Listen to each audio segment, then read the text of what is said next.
This is Tell Me What to Read, the podcast of booktopia.com.au. I'm Nick Wasiliev, and I'm delighted to be back for another Friday discussion. And this time we're back with another student special. This week, I'm delighted to have two members of the Australian Medical Students Association, or AMSA, joining us to talk about the books that we are reading and enjoying through the magic of Zoom. Please welcome Guy Jeffery, who is Vice President External for AMSA. Hello, Guy. Hello, thanks for having us. And Terra Sudarmana, Vice President of AMSA. Welcome, Terra. Thank you. So for context for all of our listeners who might not be familiar with what AMSA does, you are a key peak kind of representative body covering, looking after over 17,000 medical students. Guy, I'll throw to you first. What sort of work do you get up to?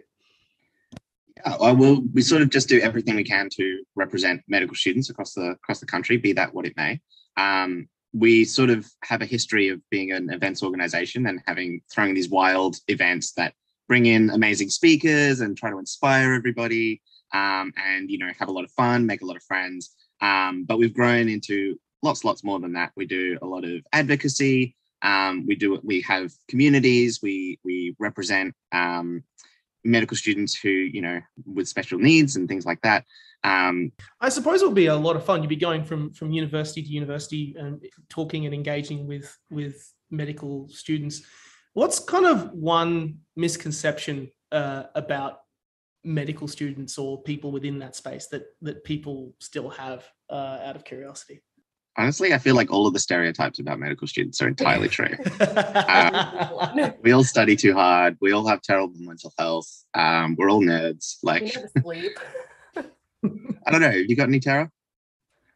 Yeah, I think there's that image of us being in a dark, dingy room, reading textbooks and having no real human skill or connection to the world. And I think AMSA does, debunk those preconceptions. I think it's a really, really special. It's a really special space for students to be able to really express themselves and just like their passions and interests. Like Guy was mentioning, medical students are interested in things beyond just medicine itself. There's climate change, there's mental health, there is things like just refugee health, and there's just a lot of aspects to it. And I think a lot of times what medical students find are that we are confined to this kind of label as a medical student. Even in the hospital, we're so limited in our scope and our abilities and what we're expected to do and what we can do and what we can say, given just the hierarchy of it all. And just being able to have that space where we as medical students, we're in control and we can do what we want. We can have projects and actually make them happen and have some kind of ownership and leadership over what we want to do and how we want to go moving forward. I think that's truly special, and that really does build character, and I think makes a huge difference for hopefully doctors of tomorrow as well. Cheesy as that sounds, doctors of tomorrow. Thanks for that. You put that so much better than I even tried to. I think it's great that on top of it, just highlighting the amount of work that is required and kind of the different spaces and characters that exist within the medical space as well. And so many people, I think, have many preconceptions or ideas about it that I think can be a little incorrect. I mean, I was lucky enough to kind of work in medical technology space in the past before I started working at Booktopia, and there were so many people who, whenever you would bring that up, would just make assumptions about the industry that I think were correct, or to the point of almost being a little bit damaging to assume that people within that space, work this way and communicate things this way, whereas in fact it is a very complicated and much more diverse space, and kind of isolating health just to the hospital, whereas in fact health plays a part in all of our lives, in everyday spaces, in everyday places. Whenever you look at it, it's something that should be examined and critiqued a lot more beyond just the hospital ward or the doctor's the doctor's appointment room or wherever equivalent. Is there? And I've noticed as well that there are a lot of books coming out about this sort of stuff. I think, I know you're going to be talking about, Terry, you're going to be talking about Cody Finley's Growing Up Disabled in Australia. And there was also books like Dr. Yumika Kudota's Emotional Female, which came out last year, which was a very biting examination of the surgeon space and space within there. Do you think, Terra, I'll throw this question to you. Do you think we're, in terms of just as a society in general, we're getting better at examining and recognizing the challenges that people in the medical profession faces, or do you think we still have a way to go? I would sit on both ends of the fence with that that question. I think we are definitely getting heaps better, but the gap is just so big that there is so much further for us to go as well. And I think we've reached a real milestone now that we're able to actually we're able to acknowledge that there is a deficiency in that area and that doctors and medical students are struggling, and that welfare is a huge issue that's like overlooked, and that continues to be a barrier between doctors being able to really reach their full potential as physicians, but also as people. So yeah, I think we've noticed like almost the extent at which this is eating at this specialty and this group of people. But I think now that we've noticed it, we've noticed how gaping this gap is. So I think there's a lot of potential. I'm very excited. I hope so, and it'll be great to not just to challenge or close that gap, but also to highlight, like you mentioned earlier, the fact that doctors and doctors and nurses and everyone in the medical sector, it's not just about medical stuff. There's a lot of other things as well that can be brought in and incorporated, and that they have a lot to say. Let's dive into the kind of the book side of things on the subject of kind of other interests and spaces. Guy, I kind of want to know what books that you guys both go for generally. Guy, what's your kind of book background? What books do you like to read? I guess I should probably preface this with saying I'm absolutely one of those people that identifies as a terrible reader. I was one of those people in school that was like forced to read, and that really turned me away from it. And I think I'm only sort of starting to pick up a love for books now. But I think it's interesting because that's sort of combined with a love for public health and a love for things that surround the health space. And so I think a lot of the books that I go for kind of, I don't know, have a sort of political direction or a way that kind of ties into health. I guess, yeah. It's, not surprised. It's because, I mean, there's so many fantastic books out there at the moment that kind of dive into that space. Terra, are you kind of similar, or do you look at kind of books as like a escapism sort of thing? Do you go like, oh yeah, look, I touch on health the whole time, but my reading space is where I just go and chill the F out? Absolutely. I think my beginning started very similar to Guy. I was always that kid in primary school that would just like fudge their parents' signatures, be like, oh, I read this book, I read that book, just in my diary, just so that it would like kind of be there.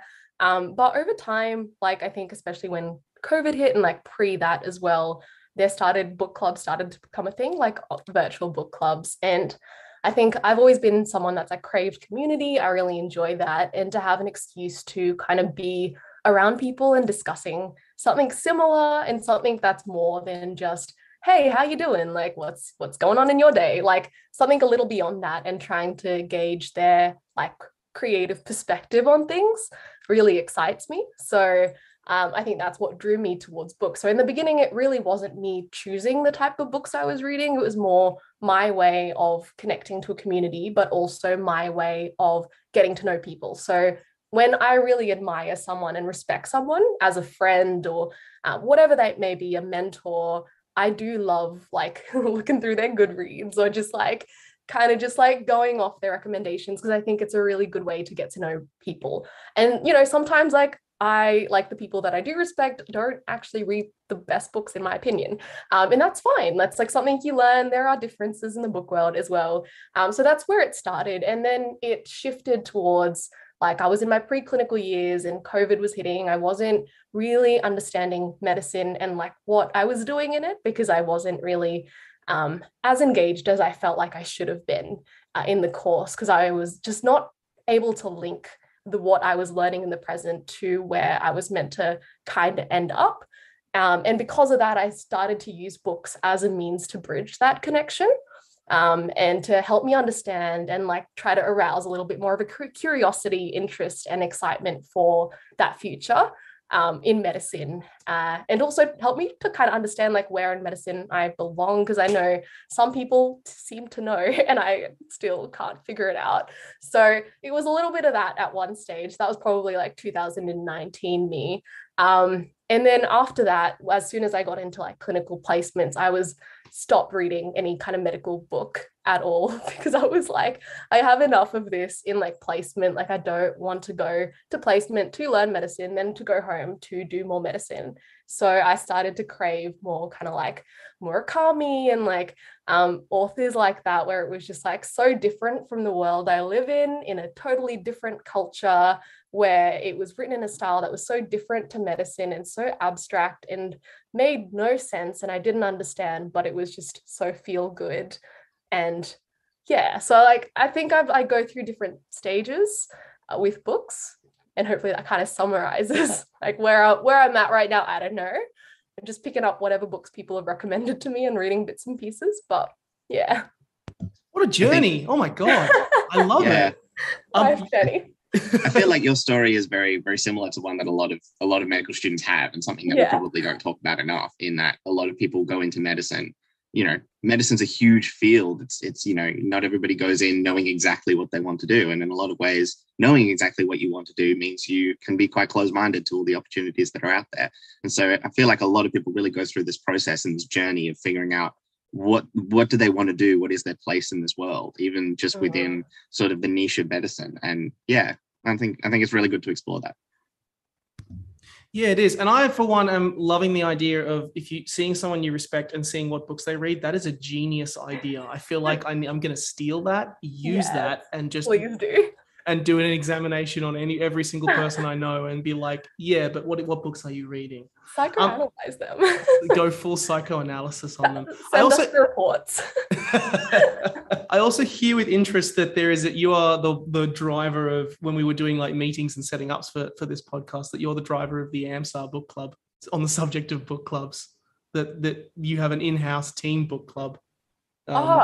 I can't take credit for the book club at all.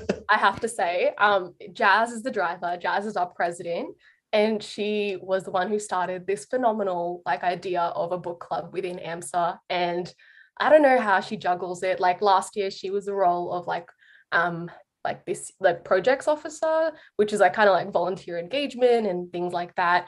And she started the book club, but she's maintained it till this year as president, managing everything that you can imagine a president. I there's no point in me listing it out because we'll be here for a while. But yeah, Jazz pretty much like posts a book each month or every 2 months, and then encourages us to come into a discussion, and she'll come up with different questions for us to talk about. And it's just always so interesting because everyone always just brings in their experiences, and obviously we've got like very similar experiences, so there's a lot of like agreement, but also very different experiences because we're all from just different parts of Australia and just with different backgrounds and like histories, and yeah, she always just keeps it very like exciting, and it's just one of those like times in the month that you just get very, very excited for.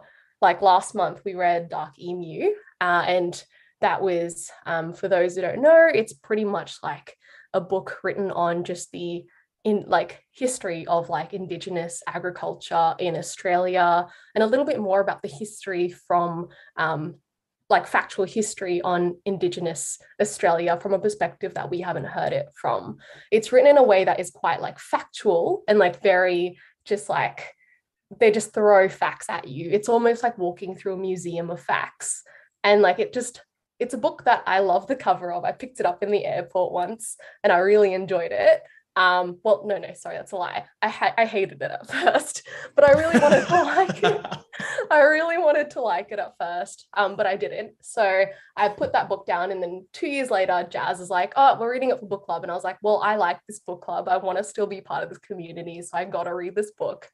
So I like went through it and read it, and eventually really grew to love the book. And I think that really spoke volumes to like the perspective that you jump into when reading a book, because I think I jumped into that book expecting just like an easy read. Like I wanted to be spoon fed. I wanted it to be simple. Like placement at the time was like, I think I was like in ED. So I was like quite like, just placement was heavy. It was like a lot of work. And I just wanted to go home and relax and read this book. And this book is not the type that you relax on. It's literally, you are walking through a museum of facts and you are absorbing each fact. And it might take you a day to process a page, but you kind of got to do it. And then by the end of it, like I think it took me like 52 pages to actually finally start to really enjoy the book. And it's just when I shifted that perspective from wanting kind of like an easy, like abstract fantasy to actually wanting to absorb and wanting to learn and taking that mindset of how I would read a textbook into this book, that I actually got to enjoy it. Bit of a like tangent, but hopefully that kind of describes like how good a book club can really be. It can really challenge you to read things that are not what you would normally read and like not conventionally your style. And you can learn a lot from that as well. So yeah, credits to Jazz, who's still pushing through with that and keeping that going. And just as a small piece of advice for anyone in general, if you want a good indication of the quality of the place that you are working, check if they have a book club. Because if they have a book club, then everything is good. All is good. 5 out of 5. Yeah, I'm slightly biased, but you know, it's the truth of it. Just a little bit. Let's dive into the books that you brought along this week and that you're reading and enjoying. Tara, I'll throw to you first because I'm really excited to hear about the books that you've brought along. Absolutely. So the book that I brought along, it's not a physical copy. I brought The Man Who Mistook His Wife for a Hat, which was one of the very first books I read. I think this was around 2019, and it got me really into reading. It's written by Oliver Sacks, who's a British neurologist, and it just rolls off the tongue so effortlessly. I wouldn't have expected this from a neurologist who's so like well-renowned, who's so intelligent. I would have expected more like a fact museum write-up, but it wasn't. It's pretty much like a series of case histories. I think there's about 24 of them, about patients who are exhibiting like just a compelling world of neurological disorders. And it ranges from like one of the patients like just stopped being able to recognize that his leg was a part of him, and he just kept waking up in the hospital bed noticing that there's this like cold, hairy leg that's just there, that's like in his bed, and that he's just trying to get rid of. So he literally tries to roll over and like push his leg off. And to his surprise, his body seems to topple over with this leg as well. And, you know, it's explored through the lens of Sacks, who is the neurologist, but also integrates like a huge portion of patient perspective. And I think that's what makes it so beautiful, because it really takes that idea of medicine and like medicine being about the person and really takes it to a literal level. It really is Oliver Sacks demonstrating to us how to be a good physician and how to really care about the patient. And his books obviously were written so long ago, and some of the concepts there are probably outdated at this stage, but the human aspects of it have carried through to this day and still carry through and are still true. And I think that just shows the power of what happens when you treat your patients like humans, which, I mean, it seems intuitive, but I think in a busy, fast-paced environment where you are trying to, under pressure, regurgitate all the things that you've learned in medical school for the past like 4 to 6 years, it can be a lot more difficult than you would expect. So there's just a lot to actually have to deal with in the moment. So it's just really cool to see him like recount just his experiences with these 24 patients. And he breaks down these neurological disorders into 4 categories, so 4 sections of the book, which I like. I love good structure in a book. It just makes it so much easier to follow and to just like know where you're at, and like to go back to the book and like find it, because I ended up downloading like a PDF version to kind of see where I was at. So he like separates it into 4 sections. So losses, which is talking about deficits in some functions neurologically. Excess when you have a neurological impairment that leads to a superabundance of some functions. So things like Tourette's, which is where you can have like physical or vocal tics. And then he defines a third one as being transport. So that's when you have like a dreamlike experience of nostalgia or reminiscence of like an early memory. So this could be like having a temporal lobe seizure. So a seizure where you're starting, where you can hear music or you can start to hear different things. And then the last section is where he starts to describe the world of the simple. So that's just patients that have extreme mental deficits. So that could be things like intellectual disability. So yeah, I thought it was just a really, really well done in the way that he wrote it. It was written in a way that was not your conventional case study. Like one of the textbooks that I enjoy reading in medical school is 100 Cases in Medicine, and they've got one for like all different medicines. So there's obstetrics, there's pediatrics, and it just goes through case studies of patients. And the only information about the patient they give you is, 24-year-old female, and then everything else is about the disease. Whereas when Oliver Sacks does it, it's just all about the patient, and the disease just happens to weave the story together.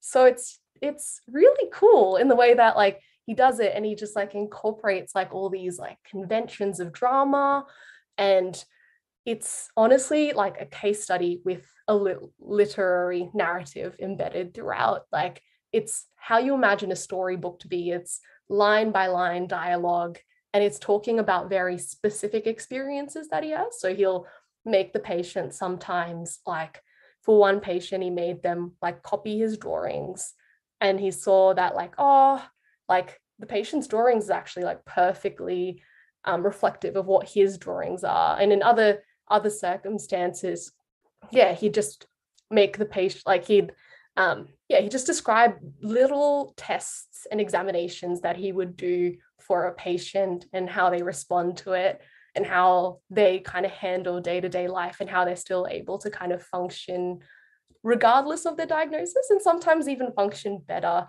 despite their diagnosis. So I thought it was a really, really, really cool novel. You say it's like quite an old book, but from the sounds of it, it's like that focus on not just the patient and the disease and fixing it, but the actual full patient themselves. It seems still quite relevant, in today's day and age, especially when you're working in that space and you don't. And it's an important mindset to keep, like something to keep in mind, because you're dealing with so many patients and focusing on that. It seems like a very extremely relevant book. Yeah. I know that you brought another book along with you, and this book I personally, absolutely loved when it came out. Can you tell us a little bit about this book? Absolutely. So this other book I brought with me was Growing Up Growing Up Disabled in Australia by Carly Finley, who's a writer and also an activist. It's exactly what the title suggests. It's an anthology of some original pieces. I think she had 360 submissions initially from individuals that had disabilities of various forms, and she narrowed it down to 46 original pieces that she's integrated into the book. And like, I remember when I first picked up this book, I expected like a bleak, sorrowful portrayal. I was expecting some form of like a tearjerker. Like it just seemed like something that was just going to be sad, but I was going to learn from it. It was just going to be something of that kind in terms of the genre. And look, I couldn't have been more wrong about it. The book captures diversity and creativity amongst the community of individuals with disabilities.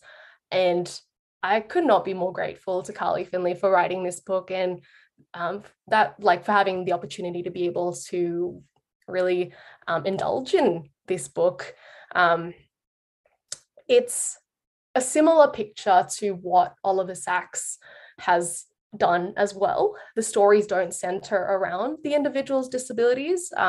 It's very much about the individuals and the little kind of nuances of their personalities it's brought out through their different writing styles and their different like lives that they live. So it's more kind of just them telling the stories of their lives, and their disability or impairment just happens to fall into that story. It's just part of that story. And I think that is so like such a practical application of the shift that we've had in terms of just not calling it disabled, and not calling them like disabled individuals, that terminology shift from disabled individuals to individuals with disability.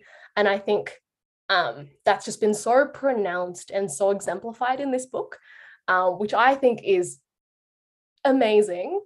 And I guess easiest way for me to do it and give the book a little bit of justice is to just give an example from the book and what I found super cool. It's not written in a way where it's like, oh, let me introduce the character, let me give you a climax, and let's go to the conclusion. It's just not conventional at all. So the writing is in several different formats. You've got some that are written in like poetry, some in prose, some in letters. And one of my favorite ones is the one by Olivia Muscat. And it's like a series of short letters with some heavy satire. So Olivia Muscat is an individual that has complete blindness. And she says it herself in her writing. She has a letter that she writes. She's like, dear, I think she says something along the lines of like, dear new acquaintances or strangers or something like that. No, I am not visually impaired. No, I am not partially blind. No, I am not slightly unable to see what's going on. Like, I am completely blind, and I would appreciate if you stop being uncomfortable when I address that. Like, I address myself as being just that, because like this is the actual fact. I don't want anyone to be misled. And then she finishes it off as being yours truly, Olivia, the completely blind like individual down the street, la-di-da-di-da. So it's just like, it's got like some heavy satire in it, and it's just written in a way that's just so it hits, right? I don't know how to doesn't shy away. Sorry? It doesn't shy away from the... It doesn't shy away. But makes it normal. It normalizes it in a really important way. It. And yeah, and I think like you, I'd love to hear as well, like what parts of the book that you find, Nick, are like really, really resonated with you as well. Yeah, so I came to this book in a very interesting way, because my father, he is himself disabled. He had an accident on our farm, and he's been disabled for the last 5 years. And at first it can be quite a limiting. You can feel like you're just, something has happened to you. You've taken a hit, and nothing is the same again, and it can be seen as this kind of enveloping, all-encompassing experience that is horrifying and makes you feel awful. But obviously you learn to live with it and grow and find enjoyment and love in it. And this book really kind of nailed that for me, in terms of that, like the point that you raise about like the book is filled with so much love. It's not about, here are the people who are disabled, and here is an issue that needs to be addressed. Of course, there are issues that need to be addressed, but it's not just about that. It's about the enjoyment that I found in it was just that there is just, they take the issues they have, but it's not a disability necessarily. Some people have taken it and crafted something incredible and amazing out of it. Like the work, the stuff that they have done, is genuinely incredible. I really liked the story of the Paralympian, Isis Holt, I believe her pronunciation is correct. Yes. Like hearing those stories, hearing the stuff that they're able to achieve, I just thought, no, there is no limit. There is no limit to what you actually cannot, achieve. The limits are only just how you choose to perceive it. And that is something that I think really is particularly what resonated with me about this book. Just the life and the life positive spirit that it kind of just exudes throughout the entire book. It's a really beautiful collection of stories, and even down to the poetry and the art that, you know. And I've been lucky enough to work in a couple of schools where we had children with disabilities, but some of the art that these kids would produce, like if they're on the spectrum, they would look at a particular situation a completely different way and produce a drawing that was incredible, or like a genuinely beautiful piece of work. So just the perspectives and new ways, and no longer viewing it as a negative, not viewing the disability as a negative, but just as another way of existing, and the benefits that can come from that, the positivity that can come from that. There are times where that can be of benefit, is something that I really loved reading this book. Absolutely. And I love what you said about possibilities, because I think that's exactly what this book does. Like, it's just like, you've got individuals, like it's previously you only really see their success stories being, when they're a Paralympian, or sometimes it's just kind of glorified. They're just like, individuals with disabilities are only glorified when they're just completing usual day-to-day tasks. Yeah. But there's just so much more. Like, there's so much more to it, and there's so much more diversity to it. There are individuals that are also queer, that are also have like an ethnic background. Like, just because one person has a particular disability and the other person does too, doesn't mean that they're going to connect. It doesn't mean, like, that's not kind of the be all end all. There are so many other factors to consider in the equation. And I think this book does it so well without preaching. I think, yes. I think people don't want to be preached to. They don't want to be told that what they're believing is wrong. And that's why I think satire and just also demonstration in through words and through images can have a really powerful effect, because then people are just enjoying it and they're absorbing it naturally without feeling defensive and having their initial preconceptions questioned. Yeah, I agree. I definitely agree. It's definitely not a preachy book. It's a book that's just filled with love, and so much love and enjoyment. And I think also another kind of key messaging is that you cannot put people in a box. There is no way to do that, because they will find a way to surprise you every single time. And that is something that is wonderful and should be cherished and enjoyed, which is amazing. I love these book recommendations. Thank you so much, Tara. Thank you. I love that you're bringing these books front and center. They're fantastic.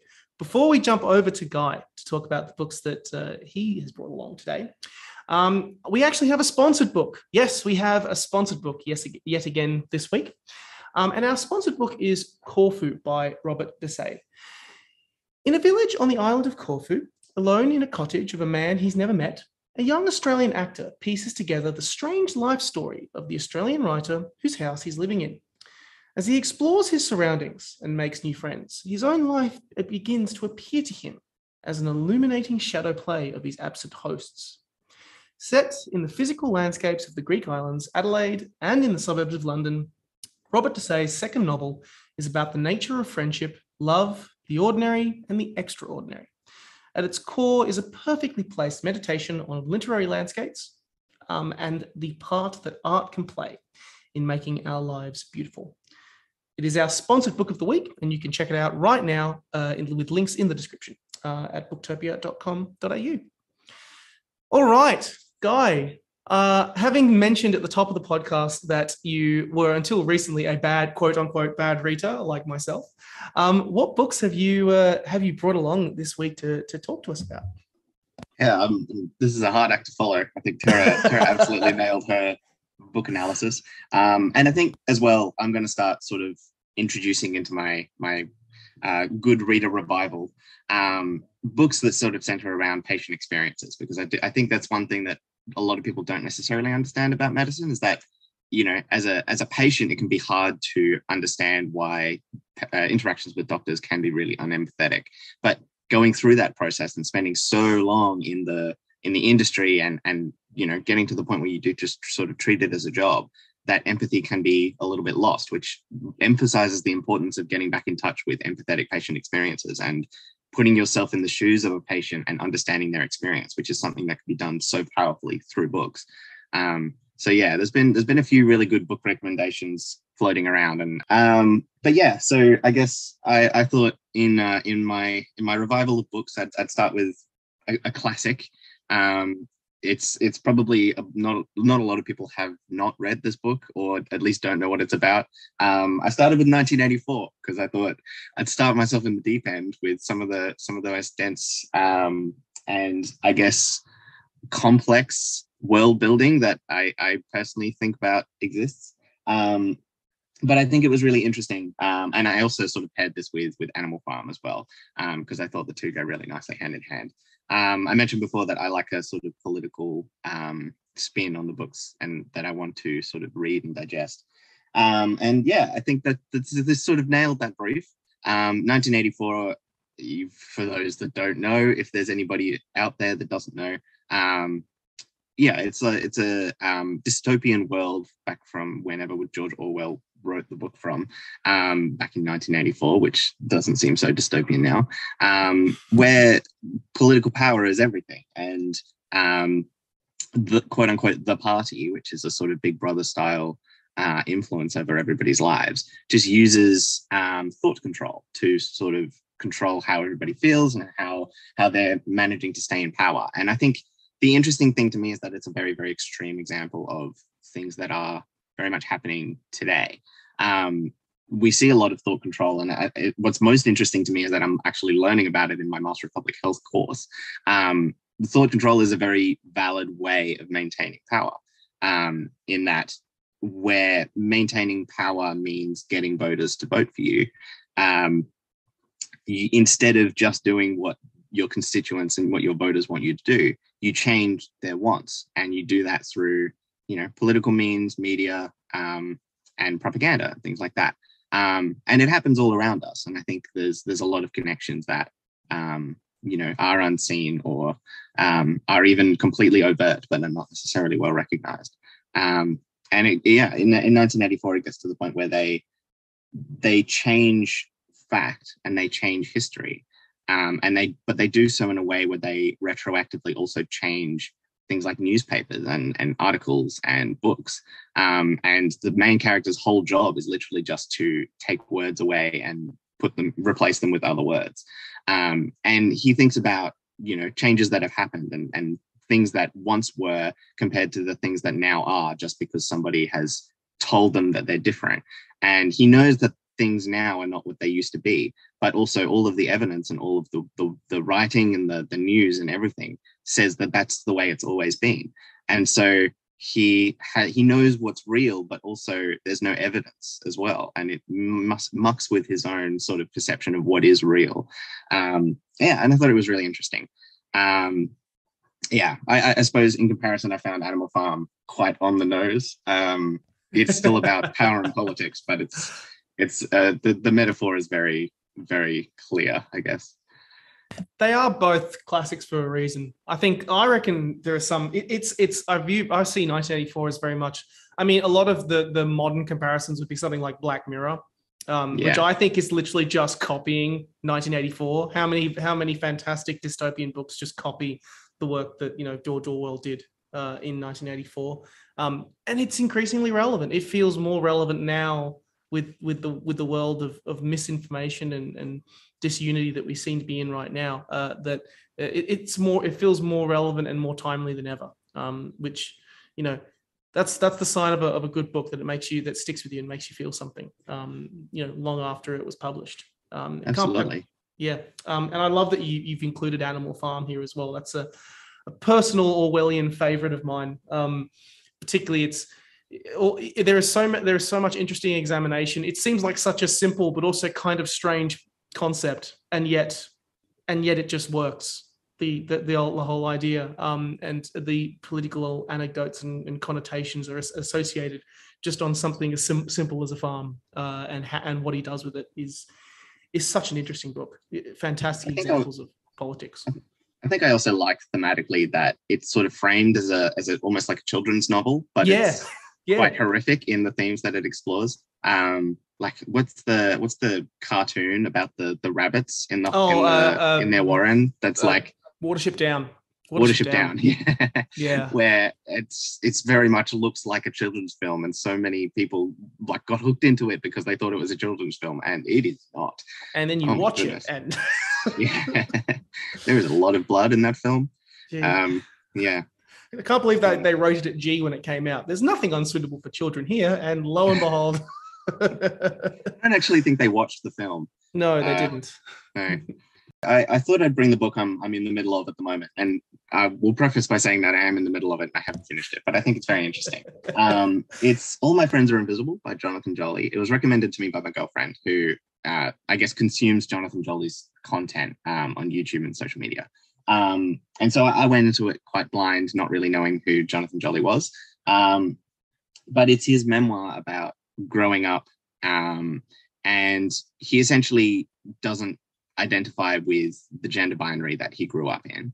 And amongst things like bullying and abuse, his escapism was to sort of create a world for himself and to create friends that exist within that world that, I guess, let him validate his feelings and allow him to live in a world that isn't real, but feels to him more real than reality. And I just think it's really interesting. And I guess, I don't know, it's even just from a health perspective, I know that there's a lot of people that sort of feel very similarly, and there's a lot of people that identify with not just, his experiences from a gender and sexuality perspective, but also from a trauma and abuse perspective. And I think seeing that on paper is very eye-opening. So yeah, I also think it's interesting sort of reading about his experiences and knowing that a lot of those experiences are not necessarily uncommon, but then mixing those experiences with, his gender and his sexuality, and how much extra vulnerability that gives him, I guess. He has 3 siblings who grew up in a very similar environment, but their experience was very different because they didn't have the same sort of vulnerabilities that he was experiencing. So yeah, I would probably say it should come with a bit of a trigger warning if you wanted to read it, but yeah, I've been finding it extremely interesting. I love that there are more books like this out there that are kind of talking about this particular subject, because particularly around the idea of identity. I think there's on subjects of sexuality, and particularly the struggles that transgender people have to go through, not just in the wider world, but just figuring out who they are is something that I think that really needs to be brought forward a lot more. This book sounds amazing, and incredibly, again, very timely for the times that we're in now, because it only came out about a month or so ago, which is really, so hopefully people can check it out and see it and hopefully get something out of this book as well. Thank you so much, Guy. Love these recommendations, and I love the fact that you're diving into classics, but you're diving into new books as well. It's good. Yeah, the variety. I'm all about it.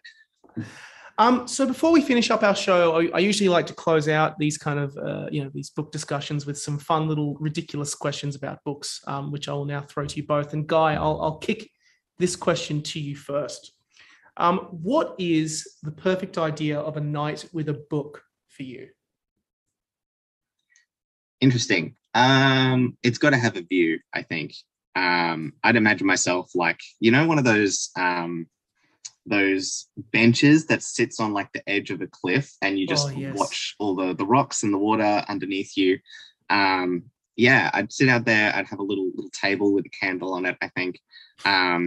And I'd probably enjoy it more if it wasn't night, because then you could actually see things. But even if it were night, I think that, watching the moonlight on the ocean while you're reading, I think helps to set the scene with whatever it is that you're reading, I guess. Yeah. Oh, it sounds soothing. Tara, is that similar to you, or are you all about have a different vibe around when you like to read? Oh gosh, I mean, I thought I had a different vibe, but then Guy started describing it, and I'm like, actually, I kind of like that. Yeah.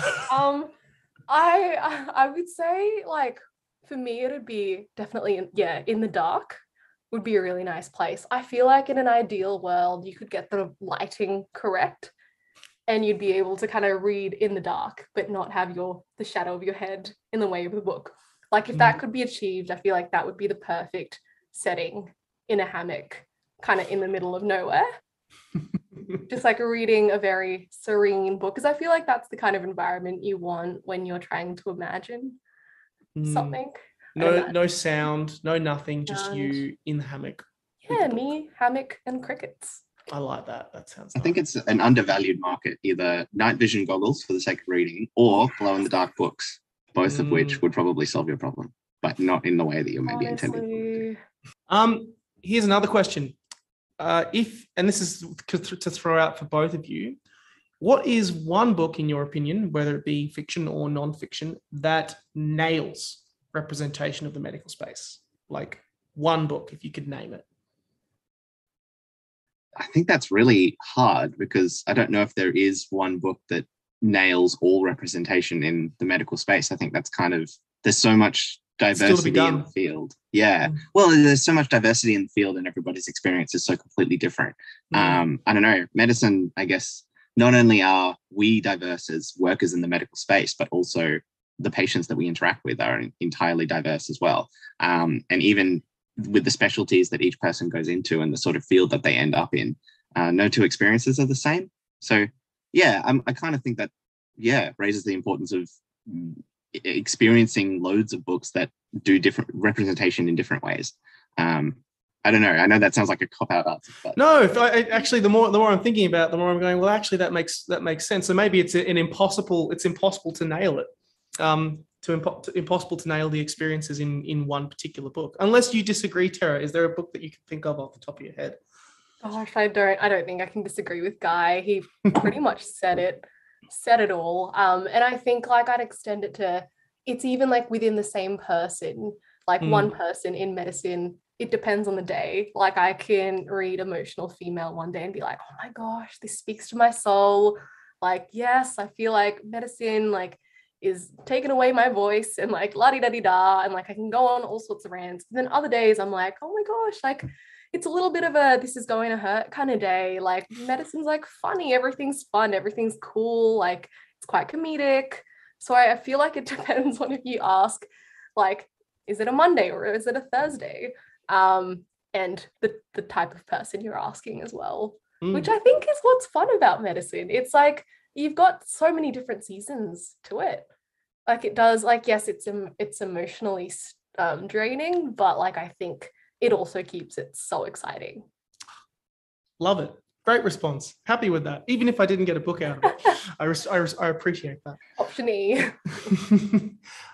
If you have a bookshelf at home, how do you choose to organize it? Do you do it alphabetically? Do you do it by genre, by category, by color? Or is it just a matter of where the book goes? I'll throw to you first, Terra. How do you categorize your bookshelf? Oh, right now I don't have the capacity to categorize. My bookshelf's too small. I need to take another trip to IKEA. All right. Well, how about future hypothetical bookshelf in your future mansion? Hypothetical bookshelf. Yes, we can do. Well, we can extend that. Definitely do color. Like if I could, I would organize my book kind of spines in a way that would make a picture. Oh, yeah. Like and just like change it month by month. Like I feel like that'd be such a cool like art form, almost like an art piece. And just like make that happen and then reorganize my books again and like kind of like every 6 months kind of thing. So in a hypothetical house where I have that ladder and like 6 levels of books kind of like spanning upwards and to the side. Yeah. Yes, that's proper chef's kiss level. Exactly. Like, bookshelf goals. I appreciate that. I'm coming over to your future house in the future to check out your bookshelf. Guy, do you have a similar approach to your actual or hypothetical bookshelf? So this is going to sound really disappointing. My actual bookshelf involves piling the books, not even spine forward. It's really horrific. Like, I'm looking at it now. I wish you could see it, and it's like it's like a sin. Absolutely. So apologies for that, but my hypothetical bookshelf, which is probably a lot more to the point of the question, I like the idea of arranging books in almost like a theme or grouping them by how you feel about them, almost like songs in a playlist. Like, you know how you create different playlists for different moods. Oh, nice. It's not so much, like alphabetized or chronological or anything. I want to be able to look at the bookshelf and think, what's my mood and what do I feel like reading, and then go for it from there. And I also I'm one of those people, I guess, in the same way of ordering songs in a playlist. I really like the idea of comparing things and looking at pros and cons and figuring out what's my favorite and why. And if I like two things equally for different reasons, what are those reasons and things like that. And I think ordering a bookshelf would be an interesting exercise in doing that. It's a vibe. I like that. It's a vibe. Nice. When we had Miko Sok on the Sydney University Media and Communication Society, one of the responses that one of their guests, Adam, had was, it's all vibe based. Just what book feels good next to what book. I like that. That's perfect. Yeah, I like that. Last question. You are in a lecture that has been going for 3 hours and you're tired / bored / amazed the lecturer can speak in such a monotone voice so consistently. Do you read your textbook? If so, tell me what the textbook is. Or do you have a sneaky other cheat book that you bring to the class to help pass the time? And if so, what is that book? Guy, I'm going to throw to you first for this one. Oh, look, if I'm being completely honest, I'd definitely do something that wasn't even remotely based on the lecture. I'd be like writing scripts for Med Review or playing a Flash game on my laptop. But I think, well, firstly, if we're talking about like study materials that get the job done, it's definitely whatever notes have been passed down from previous years. They are 100% the best and they're the most tailored to your course. But I'm a big fan of a textbook that organizes things in a way that like works with my brain, I guess. That's why I think like having such a variety, like everybody's like, I want one textbook that does, that just tells me everything and teaches me everything. But I don't know if that exists, because you've got to find a textbook that like works really well for you. For me, that was Murtaugh's GP. I just found the way that he categorized things and almost like talked you through a thought process when you find a symptom, and then, goes through what's the most common things that it could be, what are the things you definitely can't miss, what are the things that everybody gets wrong about this. I'd probably rather be talked through that than listen to somebody talk in a monotone voice for 3 hours on end. That sounds like hell. Don't make me do that, even for the sake of an exercise. Tara, are you in a similar headspace, or do you bring a cheat book or a sneaky little other book to pass the time? Gosh, I haven't been in a lecture for a while, to be honest. Yeah. It's bringing back traumatic memories. I have tried to do other things in lectures, but I honestly can't multitask. I think that's just one thing that I'm like, I wish, like, if I could have a superpower, it'd be to be able to multitask. I can't. I've tried. So when I do try to do activities, I try to do something that's a complete opposite of what's happening. So I end up trying to learn Portuguese, or like looking at like guitar chords or like something like that in a lecture. But in an ideal setting, assuming that I could like concentrate and like kind of zone myself out a little bit, study resource wise, I'd probably go towards like something like Anki Jex, just like spatial learning, where you're just kind of looking at flashcards and you've got different questions and usually like it's stuff that people have passed down, like Guy said, from previous years, because I think that's the great thing about the culture, like within medical schools, is that everyone is quite sharing. I don't know if I'm saying that from more like the uni I'm from, but I'm sure, like from what Guy's saying and from what I've heard from other medical students, there's just a huge culture of like, if I make something, I'm going to share it with everyone and everyone can enjoy these resources as well. So yeah, I would definitely just kind of play around with Anki, something that's just easy to process in the moment. Love it. Great solution. Wish there was a book in there, but honestly, no, we cannot answer that one. I appreciate it. I appreciate your approach. Because some of the experiences that I've had from personal experience, I just find myself trying my hardest not to fall asleep, but I would fall asleep. Yeah. It would be the perfect way to get to sleep. But I appreciate that, and thank you all. Thank you both for coming on the podcast today. It has been an absolute pleasure chatting with you both, talking about the incredible work that AMSA does and also kind of, giving our listeners a bit of a delve into the actual medical space that hopefully they can go and check out for themselves. So thank you both so much. It's been an absolute pleasure having you both on. Oh, vice versa, Nick. Thank you so much for having us on board. Yeah, as well. thank you very much. Yeah, we've really enjoyed this experience. I could see it in Guy's face as well. From the very beginning of you doing your vocal bloopers, vocal exercises. I hope you include that in the final edit. Well, I'm gonna have to now. I'm gonna have to put it at the end as like a small little blooper. Yeah. Oh, it's a done deal. Yeah, but thank you so much. It's been a real pleasure. So for all of our listeners, you can check out all the work that AMSA does. I'll include their website in the description. And if you need books, we currently have a back to uni sale actually going on at Booktopia. So you can get all of your books and texts and everything right now using our textbook finder, which I'll include. If you just want to buy books in general, whether it be texts or books that you need to escape from textbooks, Booktopia is a good website. It has a whole bunch of stuff. You should go check it out. Help me keep a job. It's much appreciated. So you can stay tuned for our next couple of episodes next week, where we'll be also breaking our traditional format of authors on Wednesday and book discussions on Friday, and we'll be doing 2 book discussions. What are they going to be about? Well, you're just going to have to wait to find out. Thanks for listening, and never stop reading.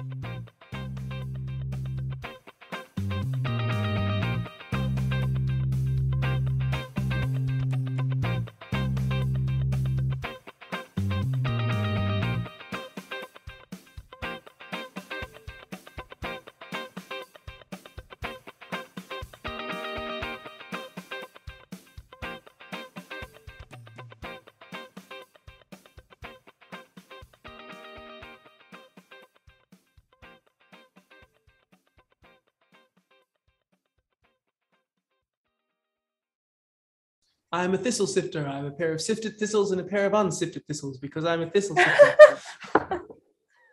Is this your exercise each time? La la la la la la la. I used to be an a cappella, so I also have to you do la la la la la la la la la. I will take my sword and ram it through your ass. Keep your eyes on me, boys, because I'm about to strike. Shrek always helps too. I kind of wish you'd take us through these exercises. I feel like they'd be useful. Was that last one from Shrek 2? Is that? It was from the first one. Oh no, it's from the Merry Men in Shrek. Oh, it is. Goodness. That's the one. We just came back from our executive retreat where we all sat on the couch and watched Shrek. Isn't it amazing? 4 a.m. Might I add? Like 4 o'clock in the morning. It was so good.